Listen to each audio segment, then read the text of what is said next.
Bienvenidos a Perseverando hasta el fin de Comunión Bíblica Electrónica. Hoy tenemos un programa, muy interesante que al que escuche sin dudar le van a sonar las orejas porque vamos hablando de un tema que tiene que ver con el juicio final, implica aniquilación, destrucción total o sufrimiento eterno en el infierno. Y no tenemos tiempo que perder, empezamos, vamos tarde, así que con eso le doy el micrófono al señor Eddie. Adelante, por favor, señor Eddie. Gracias, Salvador. Como Salvador dijo, este tema se trata del tema del infierno y de la doctrina que declara que si vamos a sufrir en el infierno eternamente los que son pecadores o si van a ser aniquilados para siempre. Es decir, que ya no van a existir después de morir. Y yo creo que casi todos los cristianos desde el principio de las eras de las iglesias creían que el infierno es un lugar dimensional donde el pecador sí va a sufrir conscientemente para siempre. Y yo pienso que hay muchos que todavía lo creen en las iglesias.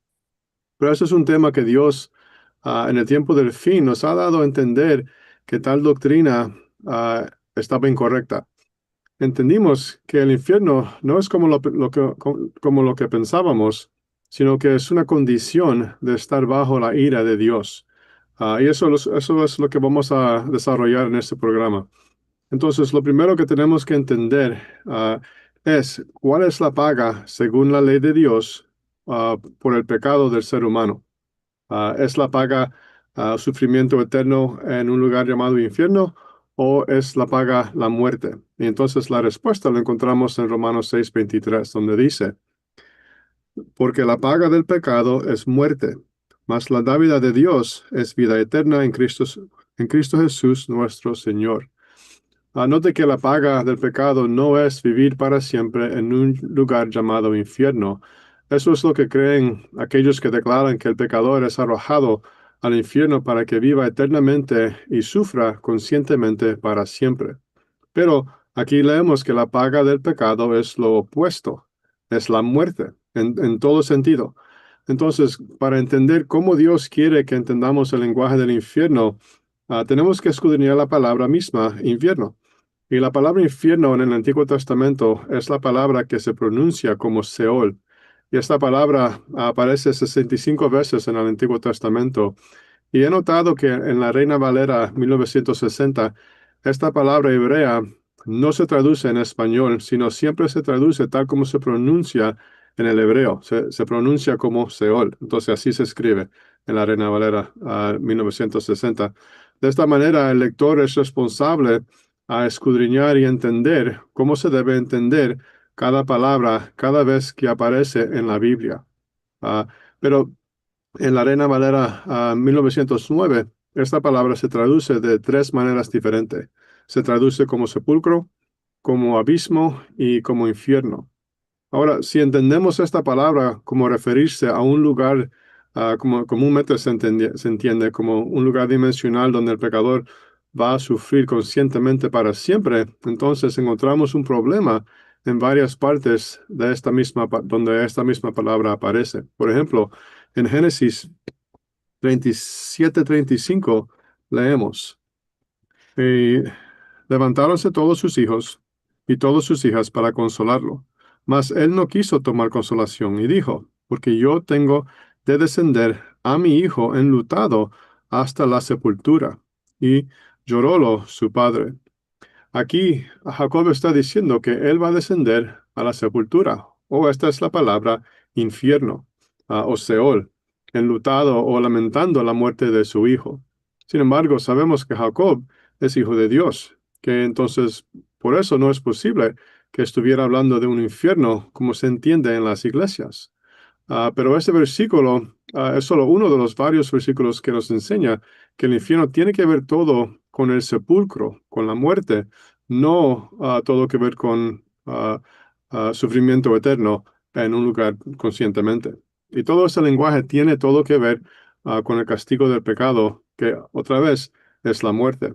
Y esto es realmente el primer problema de las iglesias que predican el infierno como lo predican, porque no entienden que el alma del ser humano muere apenas que es concebido en el vientre. Las iglesias creen que el alma del ser humano, hasta el ser humano pecador, es eterno y que jamás muere. Y por eso esa alma tiene que ir a un lugar después de morir. Pero así podemos ver cómo una doctrina mala se desarrolla a otra doctrina mala. Entonces ahí siguen. Vamos a leer en Ezequiel capítulo 18, versículo 4, donde Dios habla qué sucede con las almas que pecan. He aquí, todas las almas son mías, como el alma del Padre, así el alma del Hijo es mía. El alma que pecare, esa morirá. Y la Biblia confirma que un ser humano puede vivir físicamente con una alma muerta. En 1 Timoteo 5:6 leemos, pero la que vive en delicias, viviendo, está muerta. Y en Efesios 2:5 también leemos, aun estando nosotros muertos en pecados, nos dio vida juntamente con Cristo. Por gracias sois salvos. Entonces, el problema grande que tienen aquellos que aún predican que el pecador va hacia el infierno vivo y para siempre, están negando lo que pasa con el alma de cada pecador cuando somos concebidos en pecado. Y por eso nacen muertos en su alma. Y en ninguna parte de la Biblia leemos que estos muertos son dados vidas eterna o vida eterna para que sufran para siempre. La vida eterna, la Biblia enseña que solo pertenece a los hijos de Dios que fueron salvos. Entonces, a continuación, vamos a mirar a la cuenta del hombre rico y Lázaro, porque este es un pasaje que confunden las iglesias, aunque ellos creen que este pasaje confirma lo que ellos creen. Y aquí voy a parar. Excelente. Gabriel, adelante. Sí, yo quería agregar una escritura que yo creo que es comúnmente la que se piensa que está enseñando la inmortalidad del alma, pero todo lo contrario, si lo comparamos con otras escrituras y lo miramos con el resto de la Biblia, es totalmente diferente. Está en Mateo 10, verso 28, y dice así, y no temáis a los que matan el cuerpo, mas al alma no pueden matar. Temed antes a aquel que puede destruir el alma y el cuerpo en el infierno. Yo creo que toman las personas que creen acerca dicen que el alma es inmortal, toman solamente la primera parte y dice, más al alma no pueden matar. Pero aquí el Señor está haciendo una comparación del alma de los verdaderos creyentes que ellos tienen vida eterna en comparación. Con el alma de las personas no salvas, ellos, se dice, el cuerpo y el alma de esas personas no salvas van a ser destruidas en el infierno. Es claro la escritura, yo creo. Sí, para seguir con la idea que Gabriel ha expuesto, vamos a Salmo 146:4. Salmo 146:4 y dice, saldrá su espíritu, tornarás en su tierra, en aquel día perecerán sus pensamientos. Entonces, nos está explicando, comparando escritura con escritura, que una vez que muere ese individuo, sus pensamientos perecen. Entonces, eso es un final, tiene un final. Y es lo que sucede cuando tenemos el conflicto entre lo que era la tradición de las iglesias y congregaciones, que es lo que nos enseñaban, que un lugar ah, perpetuo de sufrimiento, pero gracias a la revelación progresiva que nos ha enseñado el Todopoderoso en los últimos tiempos, venimos a enseñar, a entender lo que nos está enseñando, que lastimosamente también estuvimos equivocados en un tiempo, pero gracias a Dios nos ha revelado un entendimiento más claro de lo que dice la palabra de Dios, comparando espiritual con espiritual. Y con eso lo paso a alguien más. Sí, no, el Salmo 146:4 no se toma en cuenta. Por ejemplo, yo quiero hablar ahora sobre el hombre rico y Lázaro, y tiene todo que ver con el Salmo 146:4, porque se tiene que negar ese salmo y otros versículos cuando miran a la cuenta de Lázaro, como está escrito, y piensan que esa cuenta es una cuenta real, que cuando una persona muere, que inmediatamente se despierta en el infierno.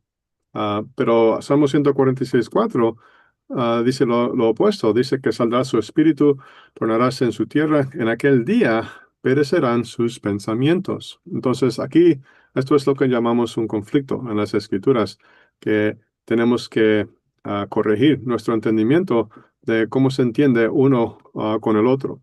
Entonces, la cuenta de rico y Lázaro está escrito en Lucas 16, del versículo 19 al 31. Y como dije, muchos lectores creen que esta cuenta es una cuenta real, no que es una parábola. Pero como vamos a ver, no es muy difícil para mostrar que sí es una parábola. Primero, porque Cristo no habló sin parábolas. Eso está en Mateo 13:34. Ahí dice, todo esto habló Jesús por parábolas a las gentes y sin parábolas no les hablaba. Eso es muy importante.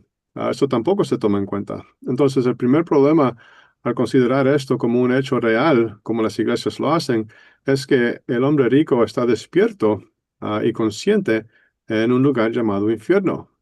Y esto contradice las escrituras que enseñan que en el día el pecador muere, que sus pensamientos perecen, como acabamos de leer en el Salmo.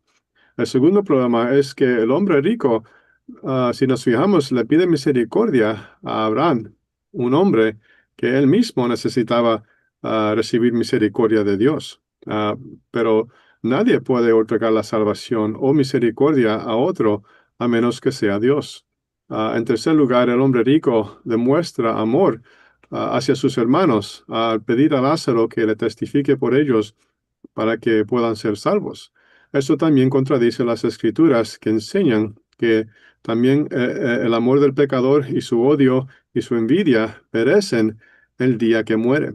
Y eso lo encontramos en Eclesiastés um, capítulo 9.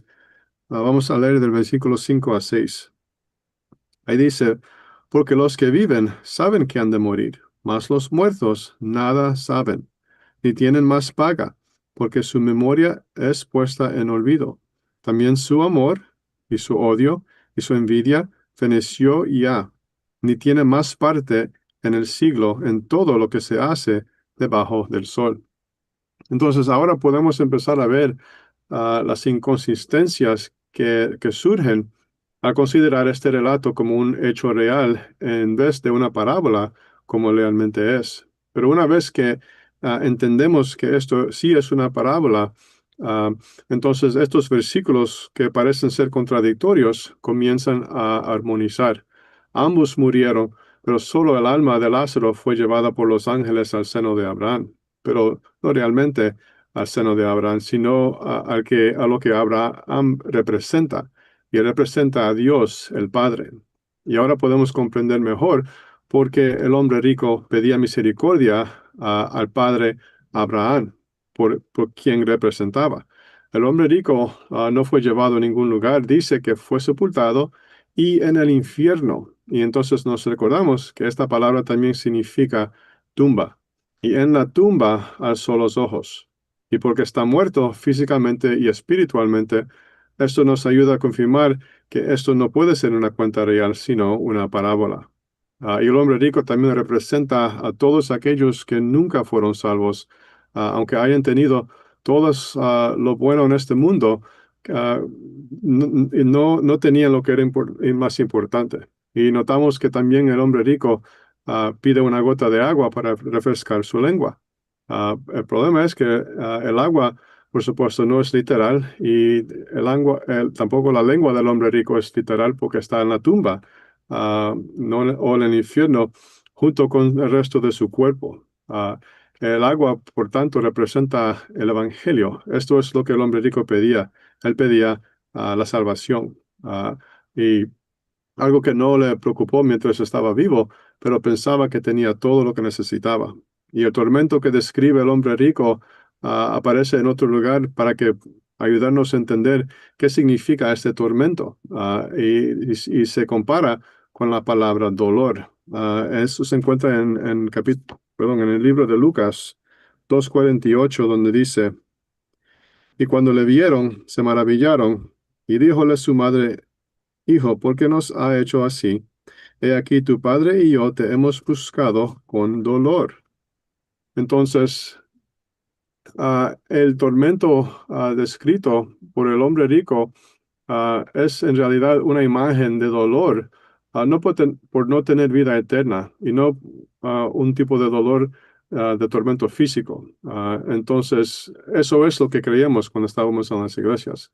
Entonces, el mensaje central de la parábola es que la muerte para quienes no han sido salvos representa un dolor inmenso en comparación con la posibilidad de tener vida eterna.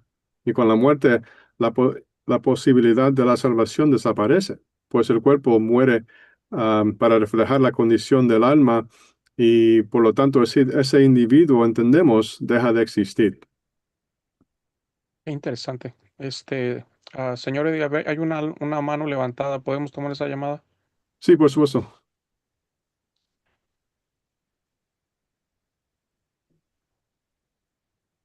Adelante.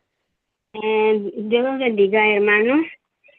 Hola, ¿cómo está? Voy a hacer bien, gracias a Dios. Apocalipsis 20. Apocalipsis 20, donde habla del infierno. El infierno tiene diferentes nombres.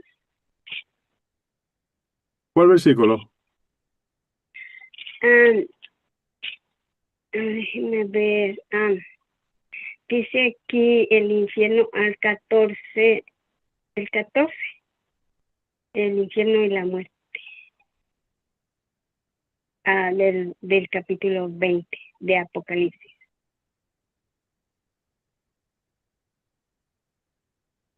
Déjame ver. Y el infierno y la muerte fueron lanzados en el lago de fuego. Esta es la segunda muerte, o la muerte segunda. Entonces aquí entendemos que el infierno y la muerte van a tener su fin. Y ese fin va a ser cuando son lanzados en el lago del fuego. Entonces el lago del fuego, entendemos, no es el infierno, es donde el infierno es lanzado junto con la muerte.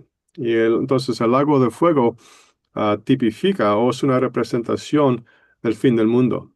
Eso es cuando Dios destruye toda su creación junto con el pecador, junto con todo lo que Dios ha creado y condenado, y espiritualmente los arroja en el lago de fuego. Entonces, perdón. ¿Sí?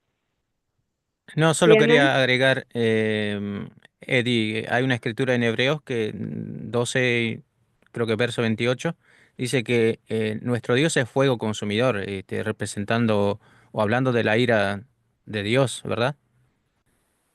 Exacto. Hebreos 12:29, porque nuestro Dios es fuego consumidor. Y también podemos entender eso como la palabra de Dios es un fuego consumidor, porque es la palabra de Dios ahora que está cayendo en el mundo como fuego y azufre. Y cuando estamos en la iglesia, nosotros siempre leíamos esas dos palabras como algo real y pensábamos que realmente Dios iba a lanzar fuego y azufre al mundo durante el tiempo de su juicio. Déjame buscarlo aquí.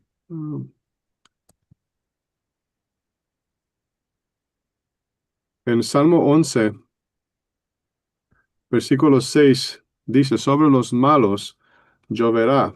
No solo dice fuego y azufre, pero también dice lazos, fuego y azufre. con vientos de torbellinos, será la porción del cáliz de ellos. Entonces, tal como nosotros tenemos que entender que Dios no está echando lazos reales o literales desde el cielo a la humanidad, así se entiende el fuego y el azufre. Él nos está ayudando aquí por dando esa palabra. Entonces, si creemos que Dios está lanzando o si va a llover fuego y azufre sobre la humanidad durante el día del juicio, durante nuestro día, entonces también tenemos que decir que los lazos también van a ser lazos literales o trampas literales, pero no son así. Dios nos está enseñando con este lenguaje que esto es algo que sucede espiritualmente. El lloro y el crujir de dientes ¿es actualmente o es No, en la tampoco. iglesia? Ah, entonces, esa frase lo leemos en unos cuantos lugares. Por ejemplo, en Mateos 8:12 dice, mas los hijos del reino serán echados a las tinieblas de afuera. Allí será el lloro y el crujir de dientes. Ah, entonces, eso también es lenguaje espiritual indicando el juicio que cae sobre las personas note que aquí dice los hijos del reino. Y entonces, eso parece hablar de los hijos que son verdaderamente hijos de Dios, pero no son. Son los que externamente tipificaban ser hijos de Dios, daban esa ilustración. Y eso es lo que las iglesias del mundo no entienden, que ellos fueron establecidos para ser representadores externos de la iglesia verdadera de Dios. Y Dios estableció que por un tiempo Él las iba a usar para ser mayordomos del Evangelio y que cuando venía su tiempo para terminar su uso de ellas, Dios las trajo bajo su juicio. Eso lo leemos en 1 Pedro 4:17. Déjame ver. Sí, hermano, porque Donde quería dice, preguntarles. Ajá, bueno, sí, dice, perdón. porque es tiempo que el juicio de Dios comience de la casa de Dios. Y si primero comienza por nosotros, ¿qué será el fin de aquellos que no obedecen el Evangelio de Dios? Eso está hablando de los que están afuera de las iglesias o la gente del mundo. Entonces, esto nos está diciendo que el juicio de Dios, y esta palabra juicio también se traduce en otros lugares como condenación. Entonces podemos leerlo para que diga, porque es tiempo que la condenación comience de la casa de Dios. Y esto está hablando de las iglesias del mundo.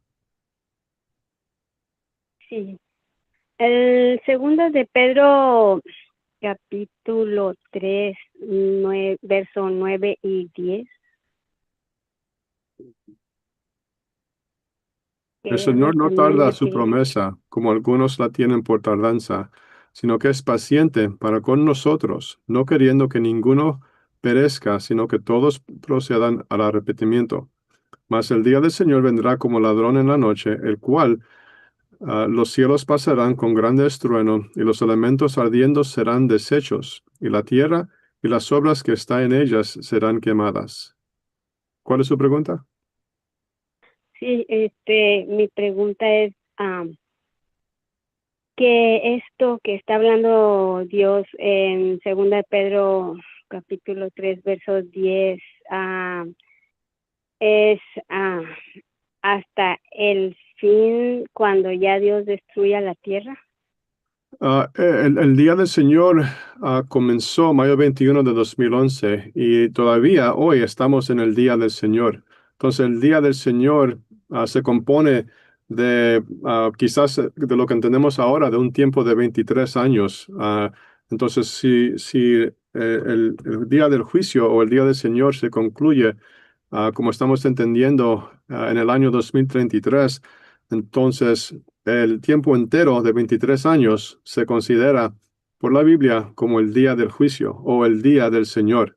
Entonces, cuando primer vino, cuando comenzó, vino, como dice el versículo 10, como ladrón en la noche.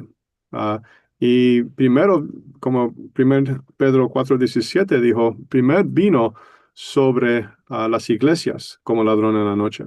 Y yo me acuerdo estando en la iglesia cuando ellos siempre proclamaban y se gozaban en la idea que Cristo viene por ellos como ladrón.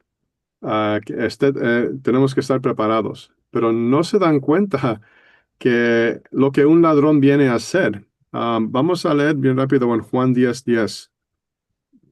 Dios explica lo que un ladrón viene a hacer y no es para llevar a alguien al cielo. Dice, el ladrón no viene sino para hurtar y matar y destruir.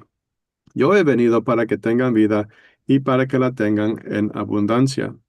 Entonces Cristo, durante el día de salvación, no era ladrón. Él vino a traer vida eterna. Pero cuando comenzó el día del juicio, Él vino sobre las iglesias como ladrón. Y pero, ok. Volviendo a segunda de Pedro, capítulo 3 verso 10, Ujú. donde dice que regresando a segunda de Pedro, capítulo 3 verso 10, Ajá. que dice que los elementos ardiendo serán deshechos, y la Sí, tierra y las obras que en ella están serán quemadas. Me refiero a que ya va a ser el último, lo último que va a suceder en la tierra. sí, de lo que yo entiendo, eso es lo que va a suceder en el último día, cuando Dios finalmente destruirá toda su creación, cual Él maldijo por el pecado. Sí, porque el 12, hermanito, podría explicármelo un poquito. Y lo bueno es que viene en el verso 13 para los creyentes en el Señor Jesús. En el mismo capítulo, Sí, verso 12. esperando y apresurándonos para la venida del día del Dios, en cual los cielos siendo encendidos serán deshechos, y los elementos siendo abrasados se fundirán. Entonces, eso es para los hijos de Dios. Nosotros siempre estamos buscando en la Biblia para entender si Dios va a revelarnos cuándo Él va a concluir todas las cosas, cuándo el juicio de Dios va a concluir, cuándo todo será encendido, todo será deshecho, los elementos serían, como dice aquí, abrazados y se fundirán. Y eso es lenguaje que describe el día final del juicio de Dios, porque eso va a ser el día más glorioso para los hijos de Dios, porque eso es cuando todo nuestro sufrimiento viene al fin. Eso es el día cuando nuestro cuerpo de pecado se va a convertir en un cuerpo glorioso. Y eso va a ser el día Perfecto. cuando todo se concluya. Y el 13 es, y el 13 al 18 es lo que ya los creyentes esperamos hasta que Dios, el Señor Jesús, ya Exacto. termine con esta tierra y con todos los elementos, y no va a existir, Sí, ¿verdad? por eso el versículo 18 dice, más creed en la gracia y conocimiento de nuestro Señor y Salvador Jesucristo. A Él sea gloria ahora y hasta el día de la eternidad.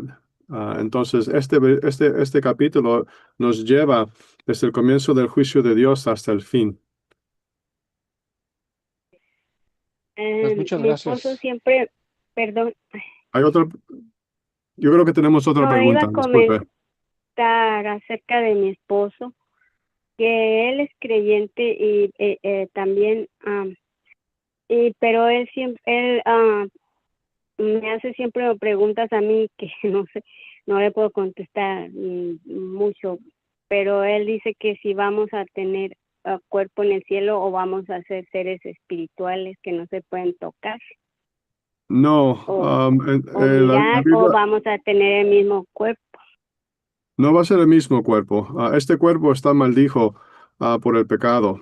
Ah, entonces, en 1 Corintios ah, capítulo 15, versículo 44, Dios habla de la diferencia de un cuerpo natural, ese es el cuerpo que tenemos ahora, y un cuerpo espiritual, el cuerpo que vamos a tener. Se dice en versículo 44, se siembra cuerpo animal, resucitará espiritual cuerpo. Hay cuerpo animal y hay cuerpo espiritual. Así también está escrito, fue hecho el primer hombre Adán en ánima viviente, el postrer Adán es espíritu vivificante. Más lo Ok, espiritual no es primero, entonces, sino lo animal. Sí, entonces eso es lo que nos está explicando y eso es lo que estamos esperando ahora. Estamos esperando, ah, permiso, lo que la Biblia se describe como la resurrección de los muertos. Está en versículo 42 de 1 Corintios 15. Así también la sí. resurrección de los muertos se siembra en corrupción. Eso es lo que tenemos ahora. Se levantará en incorrupción. Se siembra en vergüenza o en pecado, se levantará con gloria. Eso se dice sin pecado. Se siembra en flaqueza, eso es nuestra debilidad. Se levantará con potencia. Se siembra un cuerpo animal, resucitará espiritual cuerpo. No, es que, perdón, también él se impresiona mucho porque en la Biblia dice que su gusano nunca muere. Sí, eso es lenguaje también espiritual. Eso es lo que tenemos que entender en la Biblia, que todo lo que estamos leyendo es lenguaje espiritual. El lenguaje, perdón, el gusano que nunca muere, habla de la condenación, habla del castigo del pecador por sus pecados. El castigo del pecador nunca se acaba. Entonces, eso es lo que, eso es lo que estamos hablando en el tema de hoy, que cuando una persona muere, es porque muere bajo la pena de la muerte, bajo la ley de Dios que dice que la paga del pecado es la muerte. Esa muerte, Sí. esa condenación, ese castigo es eterno. Y eso se tipifica por el lenguaje del gusano que nunca muere.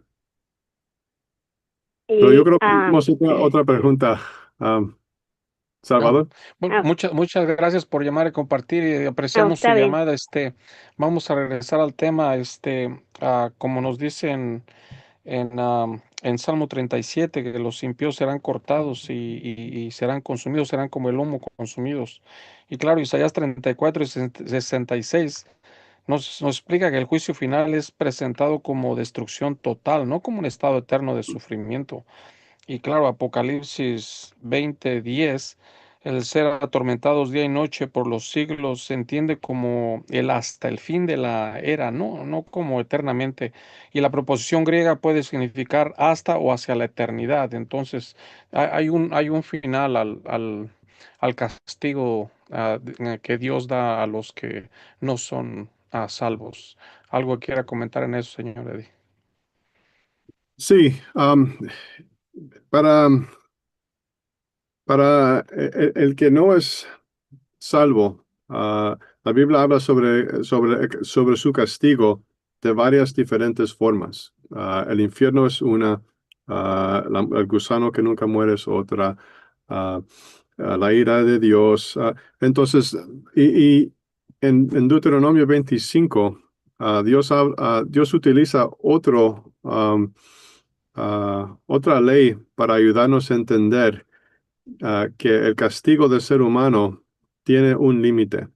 No, no como las iglesias enseñan que el castigo del ser humano no tiene límite. Ah, la doctrina que dice que el ser humano tiene que ser castigado para siempre, conscientemente sufriendo en un lugar llamado infierno, indica que la condena de ese hombre nunca tiene su fin. Pero en Deuteronomio 25, los primeros 3 versículos, Dios establece una ley que dice que si una persona peca y se merece ser azotado, que va a ser azotado con límite. No puede ser azotado con más de 40 azotes. En versículo 3 vamos a leer, harále dar cuenta 40 azotes y no más. No sea que si lo hiere con muchos azotes, a más de estos, se envilezca tu hermano delante de tus ojos. Ahora, ¿qué tiene esta ley que ver con el juicio de Dios. Entonces la respuesta la encontramos si leemos Lucas capítulo 12, ah, versículo 45. Ahí comienza, y el contexto aquí se está hablando del juicio de Dios. Dice, mas si el tal siervo dijere en su corazón, mi señor tarda en venir, y comenzare a herir a los siervos y a las criadas, y a comer y a beber, y a embriagarse, vendrá el señor de aquel siervo el día que no espera y a la hora que no sabe, y le apartará y pondrá su parte con los infieles. Porque el siervo que no entendió a la voluntad de su señor, y no se apercibió, y no hizo conforme a su voluntad, será azotado mucho. Que entonces, ahora aquí Dios está hablando de la misma ley, de ser azotado. Y entendemos que Dios tampoco puede violar su propia ley. Y si Dios estableció una ley de azotes, cuando Él va a ejecutar su ley, Él no puede dar azotes sin límite.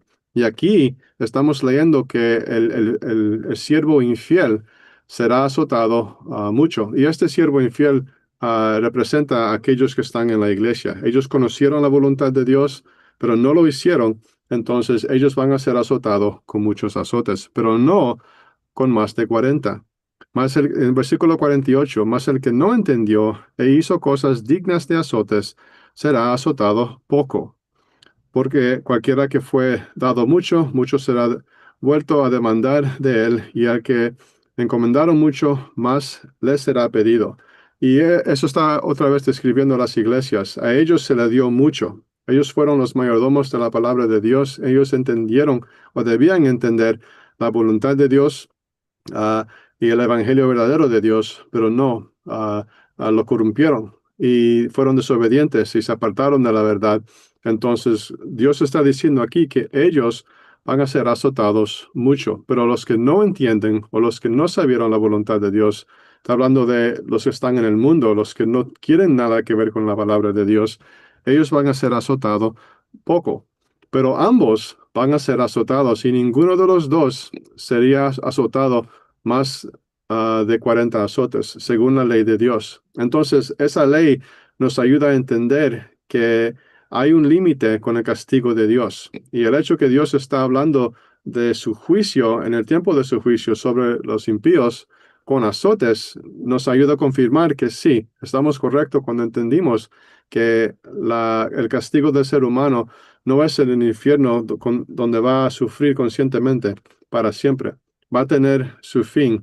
Y otra cosa que creo que debemos de hablar es con el hecho que Dios dice que durante el día del juicio que Él ha convertido este mundo en el infierno. No sé si ustedes quieren hablar de eso o decir algo. Pues adelante, Gabriel, por favor. Sí, yo solo quería agregar dos escrituras que encontramos que hablan de lo que estábamos hablando, mencionando hace un rato, del gusano que no muere. ¿Mm? Este, eh, una escritura se encuentra en el Nuevo Testamento, en Marcos 9, verso 43 y 44. Dice así: Y si tu mano te escandalizare, córtala. Mejor te es entrar a la vida manco que teniendo dos manos ir a la gehenna, al fuego que no puede ser apagado, donde su gusano no muere y el fuego nunca se apaga. Y la otra escritura es Isaías 66, verso 24, que dice así: Y saldrán y verán los cadáveres de los hombres que se rebelaron contra mí, porque su gusano nunca morirá, ni su fuego se apagará, y serán abominables a toda carne. En otras palabras, la idea es, las personas no salvas están bajo el juicio de Dios, y, y la escritura pinta la imagen de un cadáver eh, sobre el cual están los gusanos. Obviamente, si vemos un cuerpo que está lleno de gusanos, ¿qué, no- qué pensamos? Ese cuerpo está muerto, muerto, muerto, no, imposible que esté vivo. Entonces Mm. Eh, Vemos que Dios usa nos explica de estos temas de diferentes maneras, usando diferentes lenguajes y la idea es siempre la misma, que, que el Dios es fuego consumidor y la paga del pecado es muerte, y las personas que terminan bajo el juicio de Dios nunca más van a volver a la vida o vivir. En otras palabras, eh, esto es muy diferente en comparación de los verdaderos creyentes, que los verdaderos creyentes tienen vida eterna en Cristo, pero las personas no salvas, su vida termina ahí en, en la, en el fuego eterno. Eh, no es que haya, por ejemplo, cuando hablamos del fuego eterno, yo creo que hay una escritura en el Nuevo Testamento, en Judas, que habla de Sodoma y Gomorra, que sufrieron el castigo del fuego eterno, pero no es que actualmente haya un fuego prendido, encendido, y está hasta ahora encendido y quemándose, sino que significa que esa ciudad nunca más volverá a ser o pereció o fue destruido para siempre. Sí, el Este, fuego eterno está describiendo o se puede entender como el castigo eterno. No, como usted dijo, no que el fuego quema para siempre, pero el fuego representa la ira de Dios o el juicio de Dios. Y eso es lo que cayó espiritualmente sobre Sodoma y Gomorra. Realmente sí cayó fuego y azufre, pero lo que eso representaba era que ellos estarían bajo la ira de Dios para siempre. Curiosamente, cuando el Señor estaba hablando de que la ira de Dios tiene un límite, estaba pensando inmediatamente en Salmo 136, donde 26 veces dice que para siempre es su misericordia, y pues 26 es 2 veces 13, pero yo tengo una pregunta, señores, en Daniel 12:2 y en Juan 5:28 y 29 nos explica acerca de los que van a resucitar, unos a la vergüenza y otros a la gloria. Si quisiera hablar un poquito acerca de eso, por favor. Sí, ahí dice, y muchos los que duermen en el polvo de la tierra serán despertados, unos para vida eterna y otros para vergüenza y confusión perpetua. Entonces, las iglesias entienden esto como que todos van a resucitar a vida y después que resuciten a la vida, que unos van a ser dado vida eterna, otros van a ir al infierno. Pero si leemos cuidadosamente aquí, dice que unos van a ser resucitados para vida eterna, o podemos decir unos para vida. Otros, los que no son salvos, no dice que van a resucitar para vida. Pero eso es algo que nosotros am, implicamos al leer este versículo, pero no debemos hacerlo porque si hacemos eso, estamos contradiciendo todo lo que acabamos de leer en la Biblia, de Salmos 146, donde dice que cuando mueren ya no tienen conciencia, que el alma del pecador que peca muere. Entonces, la única manera que un pecador pueda ser resucitado a la vida o a vivir es si es dado vida eterna. Que la resurrección a la vida, en otras palabras, solo aparece en la Biblia para aquellos que reciben vida eterna. Ah, y yo creo que irónicamente las iglesias leen un versículo así y le dan al pecador porque ellos ignoran el hecho que el alma que muere o el alma que peca muere. Ellos dan al predicar la doctrina del infierno, ellos dan al pecador muerto en alma y cuerpo, le dan vida eterna, solo se lo dan en otro lugar. Ellos van a tener vida eterna, van a vivir para siempre en un lugar llamado infierno y van a sufrir para siempre. Pero ¿cómo recibieron ellos vida eterna para sufrir en un lugar llamado infierno? Y creo que tratan de utilizar un versículo así para tratar de justificarlo. Pero este versículo no dice que los injustos son resucitados a ningún tipo de vida, solamente a vergüenza. Y yo creo que se confunden cuando leen la palabra resucitar. Y Dios puede utilizar esa palabra figurativamente para solamente para hablar que el juicio de Dios en que estamos ahora es el juicio final del pecador. Entonces, desde el 2011, ese es el estado en el que está el mundo entero, es espiritualmente el infierno y es el estado en el que se encuentra el mundo. Claro que los elegidos van a perseverar hasta el fin, no por nada que nosotros hagamos, sino por Dios es nuestra fuerza y nuestro amparo. Sí. Y si puedo añadir un versículo aquí, un versículo bien popular, Juan 3:16. Si lo leemos con cuidado, es otro versículo que confirma que el pecador no vive para siempre en ningún lugar. Porque dice, porque de tal manera amó Dios al mundo, que ha dado a su Hijo unigénito, para que todo aquel que en él creyere no se pierda, mas tenga vida eterna. Entonces, la palabra pierda, donde dice que no se pierda, eso es la palabra perecer, para que todo aquel que en él cree no perezca. Esa palabra se contrasta con la vida eterna. ¿Ok?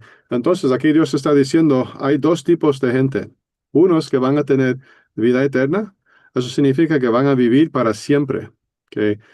Vida eterna no significa viviendo para siempre con Dios en el cielo. Vida eterna solo significa que van a vivir para siempre. Pero los otros perecen. Eso es exactamente lo opuesto de tener ningún tipo de vida o algún tipo de vida.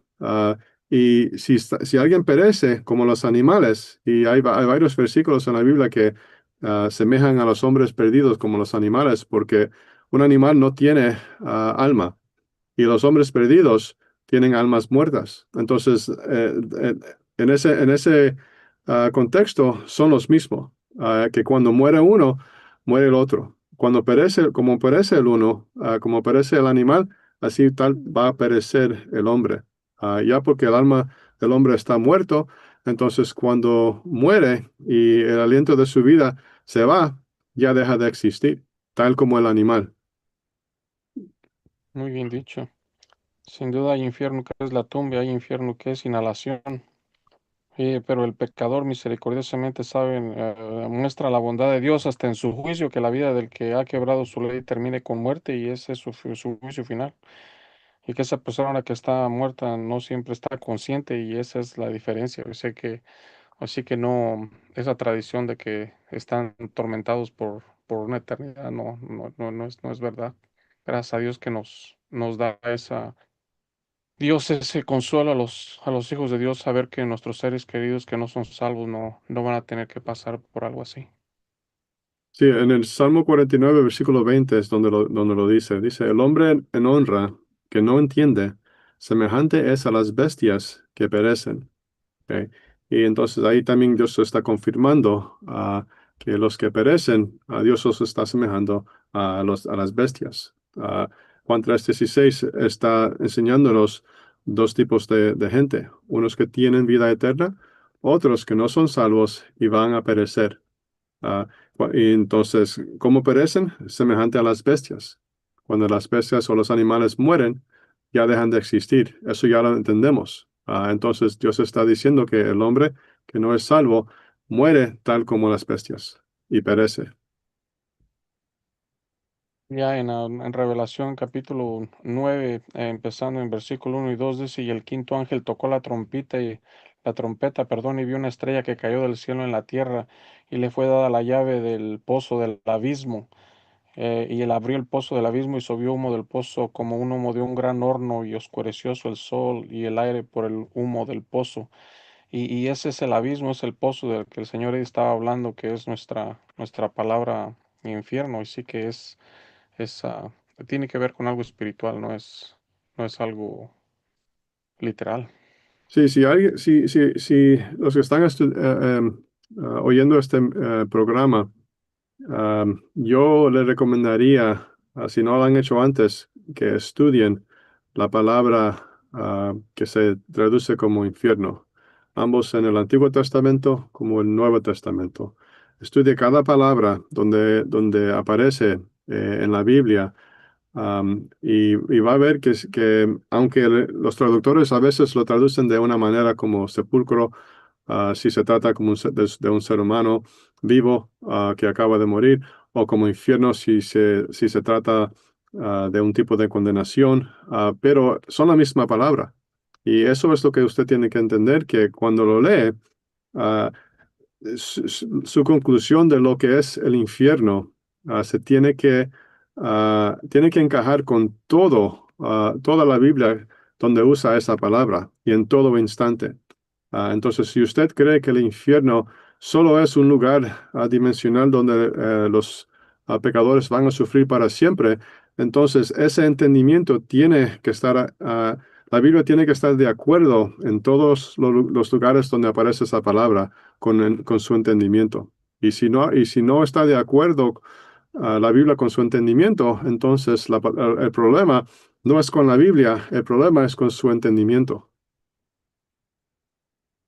Importante que hagamos nuestro propio estudio y encontramos lo que dice Dios, lo que dice la palabra de Dios, lo que dice la Biblia acerca de cada tema que escuchamos como buenos bereans, buscar a ver si lo que nos dicen es verdad, como lo dice la palabra de Dios. Con eso llegamos al final de nuestro tiempo, parece ser, no sé si Gabriel quisiera cerrarnos con una palabra de oración, por favor. Sí, si me permite, solo quiero leer una escritura rapidito y con eso yo cierro y terminamos. Dice así en 2 Tesalonicenses 1, verso 9, eh, los cuales serán castigados de eterna perdición por la presencia del Señor y por la gloria de su potencia. Entonces entendemos que el infierno, definido como la muerte y la tumba, es el castigo eterno. Vamos a terminar. Nuestro Dios, te damos gracias por esta oportunidad que nos has permitido de compartir, Señor, acerca de este tema tan importante, basados únicamente en lo que dice la Biblia, tu palabra eterna, oh Dios. Ayúdanos a comprender y también a seguir compartiendo estos temas, Señor, con el mundo a través de todas las plataformas que tú nos permites usar, oh Dios. Tú bendiga, Señor, nuestro esfuerzo y nuestro trabajo en esta tarea de alimentar a tus ovejas, Señor, alrededor del mundo. Danos siempre de tu gracia y tu misericordia y tu sabiduría para que todo sea, Señor, para la gloria y la honra de tu nombre y para que en este tiempo tu palabra sea exaltada, Señor, siempre. En el nombre de Jesús oramos. Amén. Amén. Amén. Muchas gracias a todos por compartir y si Dios quiere nos da vida hasta la próxima semana. Hasta la Solo me próxima. resta pedirles que visiten nuestro sitio web a ecomunionbiblica.com, donde pueden escuchar nuestro radio en el web las 24 horas del día, los 7 días de la semana. Y muchas gracias.